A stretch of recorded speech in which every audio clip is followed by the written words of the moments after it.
ಈ ಜಾಯಿಯ ಬಲದ ಕೈ 3 ಕಡೆ ಹೊಡೆದು ಪೀಸ್ ಮಾಡಿದಾರಂತೆ. ತಲೆಗೆ ಹೊಡೆದು ಎಟ್ಟಿಗೆ ಅಲ್ಲಿಂದ ಬಾಯಿವರೆಗೂ ಓಪನ್ ಆಗಿದೆ.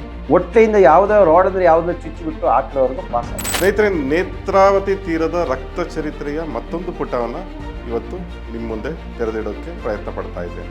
ನೋಡು, ಹಸುವಿನ ಮಾಂಸ ತಿನ್ನೋದಕ್ಕೆ ಜೋಸೆಫ್ ಅದನ್ನ ಕೊಂದಿದ್ದಾನೆ ಅಂತ ಹೇಳಿ ಒಂದು ಅಪಪ್ರಚಾರ ಶುರು ಮಾಡ್ತಾರೆ. ಸಿಕ್ಕಿದ ವಸ್ತುಗಳಲ್ಲಿ ಹೊಡಿತಾರೆ, ಕೊನೆಗೆ ಜೀವ ಒಂದು ಉಳಿಸಿ ವಾಪಸ್ ಕಳಿಸ್ತಾರೆ.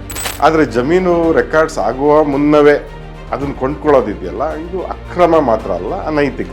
ಬಹುಶಃ KJ ಜಾಯ್ ಈ ಸಾಹಸ ಮಾಡ್ದಲೇ ಇದ್ದಿದ್ರೆ ಇವತ್ತು ಬದುಕಿರ್ತಿದ್ರೋ ಏನೋ ಗೊತ್ತಿಲ್ಲ. ಬೆಳ್ತಂಗಡಿ ಮತ್ತು ಸುತ್ತಮುತ್ತಲ ಯಾವುದೇ ತಾಲೂಕುಗಳಲ್ಲಿ ಯಾವುದೇ ಕಚೇರಿ, ಯಾವುದೇ ಬ್ಯಾಂಕಿಗೆ ಹೋದ್ರು ಅಲ್ಲಿ ಈ ದೊಡ್ಡವರ ಕಡೆಯವರು, ಏಜೆಂಟ್ರುಗಳು ಇದ್ದೇ ಇರ್ತಾರೆ. ತಂದೆಯ ದೇಹದ ಮೇಲೆ ಆದಂಥ ಗಾಯಗಳು ಕೇವಲ ಆಕ್ಸಿಡೆಂಟ್ನಿಂದ ಆಗಿದ್ದಲ್ಲ ಅನ್ನೋದು ಅವರಿಗೆ ಹುಟ್ಟುಕೊಂಡಂಥ ಗುಮಾನಿ. ನಿಮ್ಮ ಅಪ್ಪನ ಸಾವಿನ ಹಿಂದೆ ತುಂಬಾ ದೊಡ್ಡವರ ಕೈಗಳು ಇವೆ, ನಾವು ಅವರನ್ನ ಮುಟ್ಟಕ್ಕಾಗಲ್ಲ.